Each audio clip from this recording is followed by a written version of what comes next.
दशम स्कंध का 11वां अध्याय भगवान श्री कृष्ण की बाल लीलाओं और गोकुलवासियों के वृंदावन जाने की कथा का अत्यंत मधुर वर्णन करता है। यह अध्याय प्रेम, वात्सल्य और भगवान की दिव्य शक्ति से भरा हुआ है। गोकुल में लगातार होने वाली विपत्तियां। गोकुल में बार बार राक्षस आकर बालक कृष्ण को मारने का प्रयास कर रहे थे। पहले पूतनावध, शकटासुर वध, तृणावर्त वध जैसी घटनाएं हो चुकी थीं। इन घटनाओं से सभी गोप और गोपियां भयभीत रहने लगे।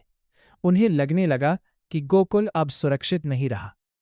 नंद बाबा और गोपों की सभा। एक दिन नंद बाबा ने सभी बड़े गोपों की सभा बुलाई। सभा में सबसे बुद्धिमान और अनुभवी गोप उपनंद ने कहा, गोकुल में लगातार अनिष्ट हो रहे हैं। बच्चों और गांवों की रक्षा के लिए हमें किसी सुरक्षित स्थान पर जाना चाहिए। उन्होंने वृंदावन की महिमा बताई। वहां हरे भरे वन है, गोचारण के लिए उत्तम भूमि है, यमुना तट है, गोवर्धन पर्वत है, वातावरण शांत और पवित्र है। सभी गोपों ने यह प्रस्ताव स्वीकार कर लिया। गोकुल से वृंदावन प्रस्थान। फिर सभी गोप, गोपियां, बच्चे और गायें बैलगाड़ियों में बैठकर वृंदावन के लिए निकल पड़े। यह दृश्य अत्यंत सुंदर था। बैलगाड़ियों की लंबी पंक्तियां, गायों की रंभाहट, गोपियों का मंगल गान, छोटे कृष्ण और बलराम का आनंद। बलराम और कृष्ण कभी गाड़ियों पर बैठते, कभी उतरकर खेलते। वृंदावन का दिव्य वर्णन। जब सभी वृंदावन पहुंचे तो वहां का सौंदर्य देखकर आनंदित हो उठे। वृंदावन में सुंदर वन, मधुर पक्षियों का कलरव, यमुना नदी, गोवर्धन पर्वत, हरी घास से भरे मैदान, सब कुछ अत्यंत मनोहर था। गोपों ने वहीं अपना नया निवास बना लिया। कृष्ण और बलराम की बाल लीलाएं। अब कृष्ण और बलराम बछड़ों को चराने जाने लगे।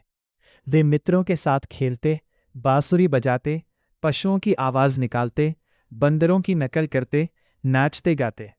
उनकी बाल लीलाएं देखकर सभी ग्वालबाल आनंदित रहते। एक दिन एक राक्षस बछड़े का रूप धारण करके ग्वालबालों और कृष्ण के बीच आ गया। भगवान कृष्ण तुरंत समझ गए कि यह कोई दैत्य है। उन्होंने उसकी टांगें पकड़ ली, उसे घुमाकर पेड़ पर फेंक दिया। उस दैत्य का नाम था वत्सासुर। उसका तुरंत वध हो गया। देवताओं ने आकाश से पुष्प वर्षा की। बकासुर वध। इसके बाद कंस ने एक और भयंकर दैत्य भेजा, बकासुर। वो एक विशाल बगुले के रूप में आया। उसने कृष्ण को निगलने का प्रयास किया, लेकिन भगवान ने उसके गले में अग्नि के समान ताप उत्पन्न कर दिया। बकासुर ने कृष्ण को बाहर निकाल दिया।